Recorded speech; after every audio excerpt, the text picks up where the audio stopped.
Syederalun harga kerupuk emping melinjo dalam 2 bulan terakhir di Pidi melonjak naik.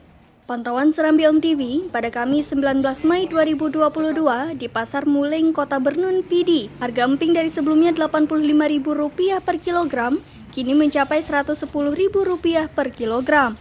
Irfan Ramadan selaku pedagang grosir menyebut meroketnya harga kerupuk emping ini dipengaruhi oleh mahalnya bahan baku utama yaitu biji melinjo dari biasanya Rp25.000 per bambu kini menjadi Rp45.000 per bambu.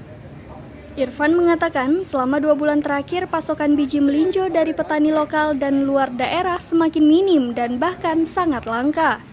Untuk harga biji jenis super atau lows mencapai Rp110.000 per kilogram. Sedangkan kualitas mengalami kenaikan dari Rp40.000 per kilogram menjadi Rp90.000 per kilogram.